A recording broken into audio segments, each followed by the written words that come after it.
ఈ నెల 25న తొలి ఏకాదశి రాబోతుంది. అసలు తొలి ఏకాదశి అంటే ఏమిటో ఈ వీడియోలో పూర్తిగా తెలుసుకుందాం.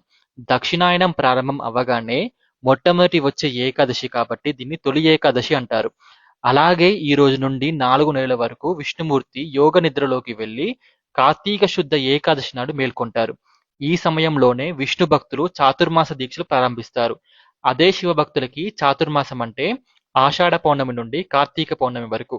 ఈ సమయంలోనే 16 సోమవారాల వ్రతం చేయడం చాలా ఉత్తమమైనది. ఈ వ్రతం ఎలా చేయాలో నెక్స్ట్ వీడియోలో క్లియర్‌గా చెప్తాను. ఇక్కడే చాలా మందికి వచ్చే సందేహం ఏంటంటే, విష్ణుమూర్తి పడుకుంటే తన భక్తుల్ని ఎలా కాపాడుతాడని. ఈ రోజు నుండి విష్ణు స్వరూపమైన సాక్షాత్ సూర్యనారాయణుడు ఉత్తర దిక్కు నుండి దక్షిణ దిక్కుకి ప్రయాణిస్తాడు. అలాగే శ్రీ మహావిష్ణువు యోగ నిద్రలోకి ప్రవేశిస్తాడు. యోగ నిద్ర అంటే సృష్టిని వదిలేసి నిద్రపోవడం కాదు. ఆయన తన దివ్యశక్తితో విశ్వాన్ని నిరంతరం నియంత్రిస్తూ రక్షిస్తూనే ఉంటాడు.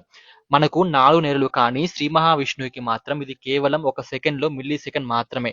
కాబట్టి స్వామివారు నిద్రపోతే సృష్టిని ఎవరు కాపాడుతారనే సందేహం వద్దు. నెక్స్ట్ వీడియోలో అసలు ఏకాదశి అంటే ఏంటి? ఏకాదశి ఎలా పుట్టిందో తెలుసుకుందాం.